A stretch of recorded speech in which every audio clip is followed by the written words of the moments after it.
Buenas tardes, muchas gracias por la invitación. Voy a hablar acerca de las manifestaciones cardiológicas del SARS-CoV-2. El COVID-19 se relaciona con las enfermedades cardiovasculares durante la infección aguda, posterior a la infección aguda y también como posible complicación de las vacunas mRNA. Sabemos que los pacientes con comorbilidad cardiovascular tienen mayor riesgo para presentar un COVID-19 grave y que los pacientes con factores de riesgo cardiovascular también tienen un riesgo aumentado. En pacientes hospitalizados por COVID-19 se observa un incremento de las complicaciones cardiovasculares durante la infección. 4 semanas posterior a la infección aguda, se mantiene un riesgo elevado de padecer enfermedades cardiovasculares y para todos es conocido que muchos pacientes manifiestan síntomas cardiovasculares durante varias semanas posterior a la infección inicial. También se ha reportado un discreto aumento en la incidencia de miocarditis, especialmente 2 a 3 días posterior a la segunda dosis de vacuna mRNA. En general, esto afecta a la población menor de 30 años, con una incidencia de 40 casos por cada millón de vacunados. En este esquema se resumen los procesos fisiopatológicos involucrados en la infección por COVID-19 y el sistema cardiovascular. El virus ingresa a la célula a través de su unión con la enzima convertidora de angiotensina 2. Esta enzima está presente en los pericitos, células endoteliales, cardiomiocitos, neumocitos tipo 2 y macrófagos, favoreciendo la invasión directa a la microvasculatura, las arterias coronarias, el pulmón y el corazón. El compromiso microvascular conlleva a un estado de hipercoagulabilidad, pudiendo causar tromboembolismo venoso. Y junto con la disfunción endotelial de las arterias coronarias y la tormenta de citoquinas, puede ocurrir inestabilidad de una placa de ateroma, provocando un síndrome coronario agudo.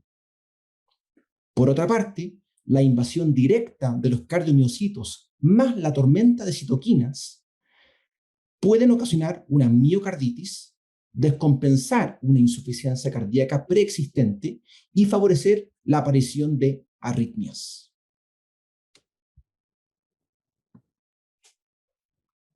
Varios metaanálisis han demostrado que el antecedente de una enfermedad cardiovascular aumenta la probabilidad de una infección más severa por COVID-19. Específicamente, aumenta el riesgo de necesidad de hospitalización en UCI, necesidad de ventilación mecánica y progresión de la enfermedad. Sin embargo, la única variable independiente cardiovascular que demostró aumentar el riesgo de mortalidad fue la insuficiencia cardíaca en capacidad funcional 3 a 4.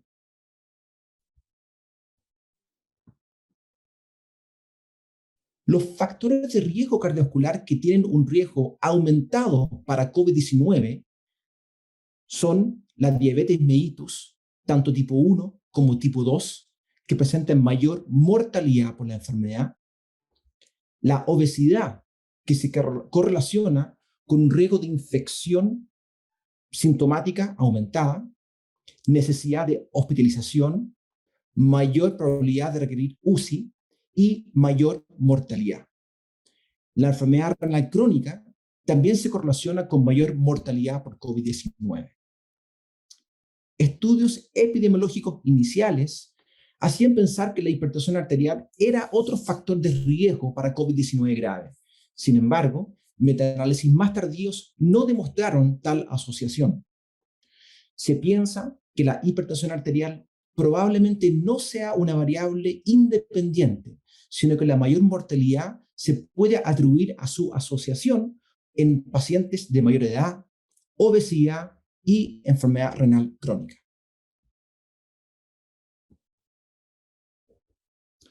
The Capacity COVID fue un registro europeo que incluyó a más de 16.000 adultos hospitalizados por COVID-19. Contrario a lo que se pensaba inicialmente, las complicaciones cardiovasculares graves ocurrieron en menos del 1% de los pacientes. Este registro observó que había poca incidencia de insuficiencia cardíaca, infarto agudo miocardio, miocarditis, embolía pulmonar, accidente cerebrovascular y tromboembolismo venoso. La complicación cardiovascular más frecuente fue el TEP y ocurría principalmente en pacientes con COVID-19 de mayor gravedad, especialmente pacientes que ya estaban hospitalizados en unidad de paciente crítico. El mismo registro también concluyó que la única enfermedad cardiovascular que se asociaba con mayor mortalidad intrahospitalaria fue la insuficiencia cardíaca en capacidad funcional 3 a 4. De todas maneras, existe un riesgo aumentado para presentar las siguientes manifestaciones cardiovasculares durante una infección por COVID: injuria miocárdica, infarto agudo miocardio, pericarditis y miocarditis, insuficiencia cardíaca descompensada, arritmias, accidente cerebrovascular y tromboembolismo venoso, sin corresponder a una enfermedad cardiovascular grave. La injuria miocárdica es la complicación más frecuente en pacientes hospitalizados, ocurriendo entre 5 a 40% de los casos. Corresponde a una discreta elevación de la troponina sin evidencia de daño miocárdico. A veces no es fácil poder diferenciarlo de un infarto agudo miocardio y de las enfermedades inflamatorias cardíacas que también se pueden ver con cierta frecuencia en estos pacientes.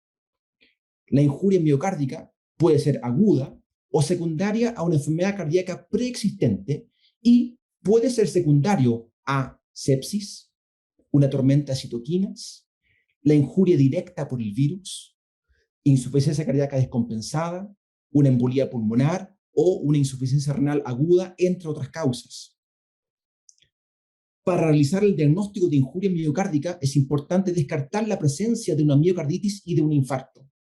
Para ello es necesario que el paciente no haya presentado un dolor torácico característico, que no tenga inestabilidad eléctrica, que no aparezcan hallazgos sospechosos en el electrocardiograma y que en el ecocardiograma no presente alteraciones de la motilidad sugerente de miocarditis o de alguna enfermedad coronaria. La inestabilidad de la placa de ateroma puede manifestarse como un síndrome coronario agudo con un infarto tipo 1 clásico en estos pacientes. También se ha visto mayor incidencia de infarto tipo 2, probablemente secundario a anemia, mayor demanda, arritmias, etc. Otro hallazgo que se ha descrito en estos pacientes son las miocardiopatías por estrés, en el contexto de mayor actividad catecolaminérgica. Se deben utilizar los criterios clásicos para diagnosticar un infarto tipo 1 con el cuadro clínico, el electrocardiograma sugerente y la posterior alza de enzimas cardíacas. Y el manejo es el habitual para este cuadro clínico. Un estudio de corte europeo que incluyó a más de 700.000 pacientes con COVID-19, concluyó que la incidencia de pericarditis fue de un 1.5% y la de miocarditis un 5%. El problema es que no es fácil realizar el diagnóstico de miocarditis y en muchos casos en realidad corresponden a injuria miocárdica. El diagnóstico de la miocarditis debería incluir un cuadro clínico compatible, un electrocardiograma alterado, elevación moderada a severa de las troponinas y alguna imagen cardíaca característica, ya sea el ecocardiograma o idealmente una resonancia nuclear magnética. Una vez realizado el diagnóstico, el manejo no difiere de lo clásico: hospitalización con monitorización, manejo de la insuficiencia cardíaca con disfunción sistólica si lo amerita, agregar corticoides en caso de acompañarse de una neumonía y suspender la actividad física por al menos 3 a 6 meses. Tal como se ve en el gráfico de la izquierda, en pacientes con COVID-19, la elevación de la troponina se asocia con mayor mortalidad. Eso está claro. En el gráfico de la derecha, podemos ver que elevaciones pequeñas deberían hacer sospechar una injuria miocárdica, elevaciones moderadas deberían hacer sospechar un infarto agudo miocárdico pequeño, una miocarditis, un TEP o secundario al distrés respiratorio, y las mayores elevaciones deberían hacer sospechar un infarto tipo 1, una miocarditis, una miocardiopatía por estrés o incluso un shock cardiogénico.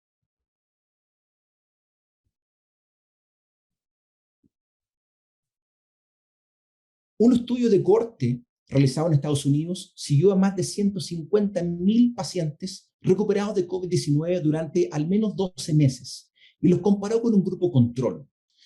Se concluyó que posterior a la infección por COVID-19 se mantiene un riesgo elevado para presentar enfermedades cardiovasculares durante al menos un año. Y este riesgo elevado se ocurre tanto en personas que hayan cursado un COVID-19 leve o grave. En todo caso, los pacientes que presentaron infecciones más graves tenían mayor riesgo posterior. Se cree que esto está dado por la mantención de un estado de hipercoagulabilidad, disfunción endotelial e inflamación residual durante varias semanas.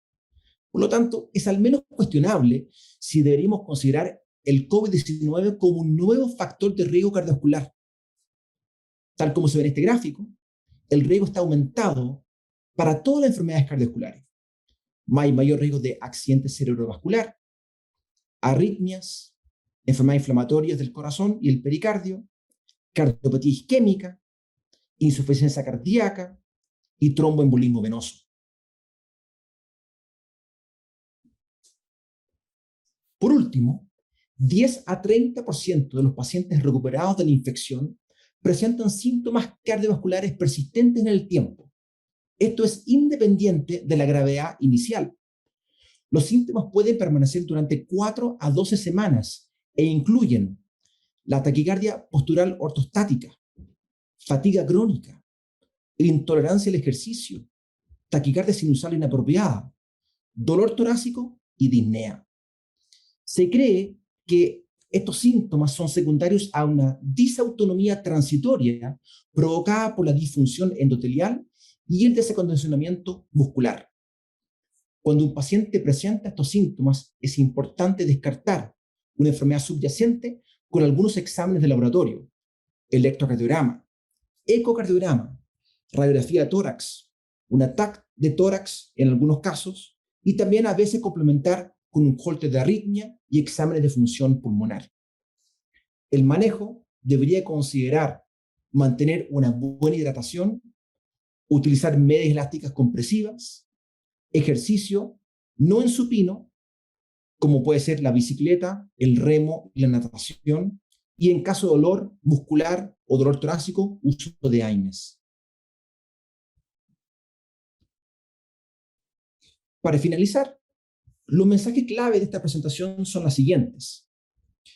La existencia de comorbilidades cardiovasculares aumenta la probabilidad de presentar COVID-19 grave. La insuficiencia cardíaca en capacidad funcional 3 a 4 se asocia con mayor mortalidad por COVID-19. Diabetes mellitus tipo 1 y tipo 2, obesidad y enfermedad renal crónica son factores de riesgo independientes para mayor mortalidad por COVID-19. Las manifestaciones cardiovasculares graves durante una infección por COVID-19 son menos frecuentes de lo que se pensaba. La elevación de la troponina es un marcador de gravedad para COVID-19. La infección por COVID-19 aumenta el riesgo de presentar enfermedad cardiovascular durante al menos un año. Y algunos pacientes mantienen síntomas cardiovasculares durante las primeras 4 a 12 semanas post-infección. Muchas gracias.